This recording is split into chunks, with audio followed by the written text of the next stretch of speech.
Algo desconhecido espreitava as densas florestas. O vento havia se tornado pesado, carregando as sombras de um mal antigo que agora acabava de despertar do sono ao qual o colocaram. Os magos do norte podiam pressentir o que se aproximava. Um mal inominável que vinha depressa percorrendo montanhas e vales, matando toda a vegetação que encontrasse pela frente. Suas pernas tremiam de medo, pois não possuíam um herói que os salvariam com sua espada nas mãos e seu escudo forjado no fogo de 1000 sóis. Mal que já criava raízes em suas terras, fazendo com que nada desse fruto. A face do mal que os espreitava era antiga e desfigurada. Tinha um ódio que nenhum ser vivo poderia narrar com palavras, pois aquele que via morria de pavor quando os olhos se deparavam com tal rosto. O velho mago, Atair, já estava em sua cama, esperando sua amiga, a morte, chegar, mas seus olhos arregalaram-se, seu corpo paralisou e o corpo que antes estava calmo deixou-se levar por um espanto inigualável, visto apenas nos tempos mais sombrios já vividos por ele. Seu coração chorava por sentir que agora seus irmãos haviam morrido em vão, pois o mal estava acordado, apenas esperando a hora certa de atacar. Ele queria falar, gritar, pedir socorro mesmo sem saber a quem recorrer, e antes que pudesse se despedir dos seus que o acompanhavam naquela hora, partiu sem que pudesse ao menos acalmar seu coração. A bruxa mais velha, Anya, estava dormindo em seu pequeno quarto quando, em sonhos intranquilos, sua antepassada Miriam tentou avisá-la que tempos malignos estavam por vir, que o mal que um dia foi selado retornaria mais forte e vingativo. A bruxa não conseguia entender tais palavras, pois tinha em seu coração que o selo só poderia ser quebrado por quem conhecesse os sigilos, e o mesmo estava em posse das bruxas. Seu corpo, mesmo adormecido, suave se contorcia desejando acordar. A velhice havia chegado para Anya. Ela e suas companheiras, que partiram primeiro, lutaram bravamente para que o mal não prevalecesse em Avantia. O mal fora aprisionado em uma torre solitária que ficava na montanha mais alta de um lugar hostil e inabitável para que ninguém o pudesse libertar. Bruxas, magos, elfos e humanos lutaram lado a lado para banir por toda a eternidade este mal que os atormentou por gerações. Muitos perderam suas vidas heroicamente, até que uma bruxa, Madavir, junto com as forças de suas irmãs, dançaram 3 noites seguidas oferecendo a deusa seu cansaço, até que foram abençoadas pela grande alma, força que rege todas as criaturas vivas, com inspirações para criar um feitiço que baniria Ladinir, o mal, para sempre. Elas guardaram o banimento em segredo para que ninguém pudesse saber como desfazer o feitiço. A velha bruxa pulou de sua cama como se alguém a tivesse acordado subitamente. Ela estava muito assustada, e foi invadida por um sentimento de tristeza incomum, pois seus dias eram sempre alegres. O quarto estava iluminado pelo brilho da lua que entrava por sua janela. É a primeira coisa que Anya olha. O brilho da lua. Ela lembra de todas as vezes que já dançou e cantou para ela, por todas as vezes que foi abençoada e abençoou. Ela já sentia que sua jornada estava perto de terminar, e que uma nova se iniciaria. Um ciclo. Seu corpo relaxou por completo e da sua boca saíram 2 palavras. Anoni, e assim será. Apesar de já quase sem forças para andar, tateando as paredes, sua intuição a leva em direção à biblioteca sagrada, mas, antes que possa chegar perto para abrir a porta, ela percebe que a mesma já estava aberta e, temendo pelo pior, correu desesperada entrando na direção onde os livros de sigilos eram guardados. Seus olhos não conseguiram processar o que viam. O livro dourado estava jogado no chão com algumas páginas rasgadas. Faladir, filha de comerciantes, estava no castelo para aprender bruxaria, já que sua avó também tinha sido uma bruxa. Mas acontece que a jovem possuía uma personalidade muito volátil, era fraca mentalmente, e o pior, estava apaixonada, o que dificultava seu processo de iniciação, pois sua mente estava ligada a seu amado. Mas o amado nada mais era do que um ladrão, que sabendo dos sentimentos da jovem a usou a seu favor, que era o de roubar as páginas com o sigilo que mantinha o grande mal acorrentando em sua prisão. Faladir, obcecada e encantada pelo galante Oniel, filho de um mago errante, deixou que ele entrasse no castelo no meio da noite e mostrou a biblioteca secreta. Ao tocar no livro, Anya teve essa visão. Já sabia de quem era a culpa, mas conservava em seu ser que o que tivesse de acontecer iria acontecer independente do querer de alguém. Anoni agarrou um livro, fechou os olhos e repetiu suas palavras em pensamento até que tudo ficou turvo, embaçado.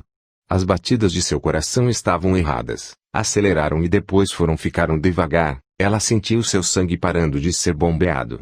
Não estava lúcida, mas sabia quem estava à sua frente.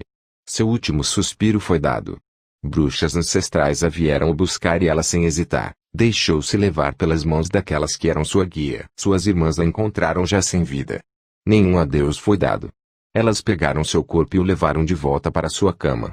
Fizeram um círculo ao seu redor e cantaram para guiá-la em sua mais nova jornada. As vozes estavam trêmulas, mas doces, e no idioma antigo, elas cantaram: Xiria, Olo Irmanova Xatá, Xiria Igumavanoyalbal, Alkivudokim, Valkim, Valkim, Valkim. E nas terras sem fim, cantaremos eternamente. Nossa vida não terá fim se da jornada não desistirmos. O vento levará nossas cinzas, mas permanecerão nossas ações. Os nossos lembrarão, e nossos inimigos tremerão. Amarante Calix Aloient Salks, Valkim Cartão Manum, Aloenfecien Calá, Isitaca Voluntia e Ningelim. Todos já estavam sofrendo com a sombra maldosa que tinha pairado sobre a Vantia. Os homens estavam tristes, era um dia de luto. O rei acabava de falecer, havia partido para o céu, como alguns costumavam dizer. Toda a cidade em procissão desceu do castelo para as ruas atrás de seu caixão feito de ouro e pedras preciosas. O jovem rei foi acometido de uma enfermidade bastante severa e desconhecida. Apenas uma semana havia se passado. Vários magos foram chamados para que pudessem curá-lo, mas a doença se agravava cada dia mais rápido e com sintomas piores. Ele já conseguia comer, estava fraco e muito magro. Como os homens já não tinham amizades com as bruxas, não puderam pedir ajuda para que a saúde do rei fosse restaurada. Ele morreu. Alguns servos leais e sua família estavam em seu leito. Seus olhos já não se abriam, nem palavras saiam de sua boca. Morreu sem que pudesse se despedir nem ver os seus. 4 homens fortes ergueram o caixão sobre os ombros. Aqueles que acompanhavam o cortejo, conversavam entre si sobre tal perda. Não sabiam quem governaria em seu lugar, pois o príncipe tinha apenas 5 anos. Uma linda criança que chorava desconsoladamente pelo pai morto. A chuva não era esperada, mas acompanhou a todos até onde seria enterrado Bder, o rei bondoso. O sol estava escondido e continuou assim para que nuvens cinzas tomassem os céus. Toda a Vantia estava tomada por tristeza e desespero. Medo do desconhecido, da noite que se aproximava, das sombras que bailariam à luz de velas. Há dragões, brandiu o ferreiro entrando em sua pequena casa e fechando a porta em seguida. Está morto. Ninguém gostava dele, todos são os mentirosos. Vá lá fora, veja a falsidade em seus olhos. Ninguém liga quando alguém de grandes posses morre. Abigail, veja-os, são apenas escravos. Mas e nós? Pergunta a neta atravessando a sala onde tinha apenas 3 cadeiras e um tapete amarelo no chão feito com os cabelos do milho que eram jogados depois de colhidos, vindo em sua direção e passando para a cozinha. Nós somos livres, pequena. Somos livres. Ari. O ferreiro criou sozinho a menina desde que ela nasceu. A mãe tinha morrido assim que ela nasceu, e o pai ninguém sabia quem era. A avó e neta não falavam sobre isso.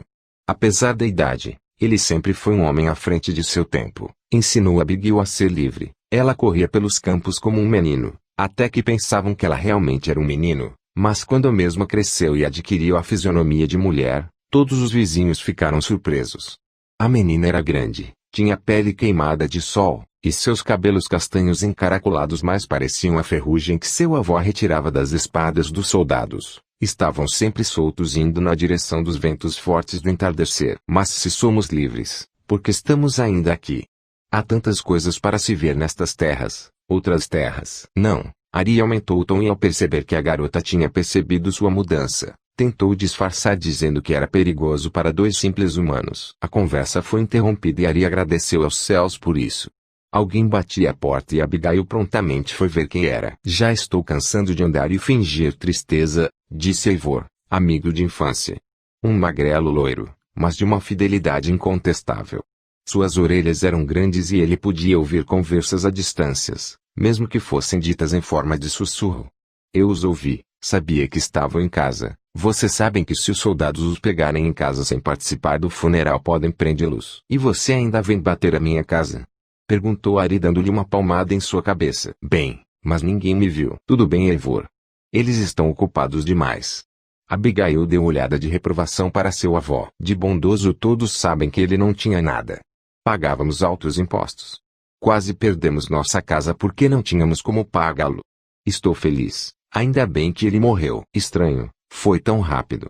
Se pelo menos eles tivessem chamado as bruxas para ajudá-los. Bruxas são sua invenção, HM. Foram banidas do reino porque não eram boas o suficiente. Não, Eivor. Os homens apenas tinham medo. Eles temem toda mulher que possa ser maior do que eles. Abigail tinha deixado o amigo acuado, e Ari, que observava tudo calado, decidiu não participar da conversa. Tinha muito trabalho a se fazer, armas para forjar. Saiu sem que eles pudessem perceber. Os dois amigos conversaram a tarde toda enquanto ocorria o funeral do rei. Abigail estava cansada, não havia dormido bem na noite passada. Sonhos que ela não conseguia decifrar percorriam sua mente enquanto ela dormia. Uma águia era visão recorrente em seus sonhos, assim como uma espada entre as nuvens do céu. Ela pensava que poderia ser apenas o seu desejo em sair das terras do norte e conhecer novos lugares. Lendas atravessavam gerações. Como os humanos agora não tinham mais contatos com as outras terras, era difícil um homem ver um elfo ou uma bruxa fazendo seus feitiços à luz da lua. Os mais velhos sabiam dos acontecimentos, mas não repassaram adiante para que os mais jovens não viessem desobedecer e partir. Assim apareceram os reis, o homem que governava outros homens. Adormeceu a magia na terra dos homens. Eu quero atravessar os muros do castelo. Eu vou entender como uma piada. Eivor, você nunca sentiu vontade de saber como é Lendaque? Ele pensou bem, e levou a mão à cabeça e com um suspiro respondeu, não, acho que não, nunca. Abigail, você sabe que quem for nunca voltou. Ou, ela não quis voltar. Não se engane nem dê espaço para desejos tolos em seu coração. Imagine como seu avô ficaria se você fosse embora. Abigail levantou-se da cadeira, cruzou os braços e voltou seu olhar para o amigo. Percebeu que era inútil conversar sobre isso com ele ou com qualquer outra pessoa.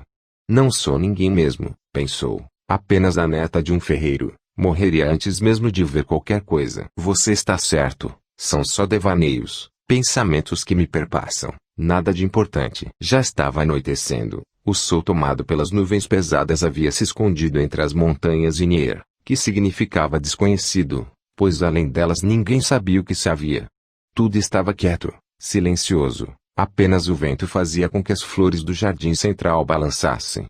Tudo tinha uma cor única e brilhante apesar da escuridão provocada pela tempestade que timidamente se aproximava e deixava cair seus primeiros pingos de chuva. Eivor foi para sua casa, pois sua mãe cuidava sozinha de seus 4 irmãos pequenos desde que o pai morreu. Abigail foi preparar algo para comer juntamente com seu avô. Preparou um suco de oriá, uma fruta que tinha um líquido avermelhado em seu interior, e tirou do forno algumas bolachas de trigo. Colocou tudo à mesa e sentou-se esperando. Apesar da oficina onde trabalhava ser nos fundos da casa onde moravam, Ari demorou a chegar e Abigail já estava deitada em sua cama. Ele entrou e a enrolou até os ombros com o lençol. A menina estava muito cansada e adormeceu rapidamente. Mas não demorou muito para que os sonhos a visitassem. A águia estava lá, como sempre. Mas a espada estava no chão, cravada na terra. Ela apenas olhava de longe, até que uma fumaça preta veio em sua direção. O céu ficou negro e um grande dragão rugia nos ares. Ela tentava fugir, mas seus pés estavam acorrentados. A agonia tomou conta de seu ser. Nenhum grito saía de sua garganta quando por fim, ela acordou aos gritos, suando. Seu avô prontamente entrou em seu quarto para acalmá-la. Tudo estava escuro. A última vela havia acabado. Abigail, o que houve? Perguntou Ari trazendo-a para junto do peito. Um pesadelo horrível, horrível. Um dragão, um fantasma negro que queria me matar. Eles iam me matar, vovó. Eu não conseguia correr. Ela estava bastante assustada. Pensava agora que deixar sua casa em busca de aventuras era uma má ideia. Assim se educavam os mais jovens, com histórias assustadoras sobre monstros que existiam atrás das montanhas para que eles não se tornassem aventureiros obstinados em desbravar as terras além dos reinos. Mas a pobre criatura atormentada por seus sonhos, nunca tinha acreditado em tais histórias. Porém agora, acuada por seu medo, perde suas últimas esperanças de escapar de um destino igual ao de todos. Os dois dormiram juntos naquela noite. Mas Ari já não conseguia dormir pensando em qual o destino que aguardava sua pequena. O medo era seu companheiro diário por ter criado um espírito livre aprisionado. Alguns homens após o funeral foram para a taverna. Era nítido em seus semblantes o cansaço ao qual tinham passado hoje.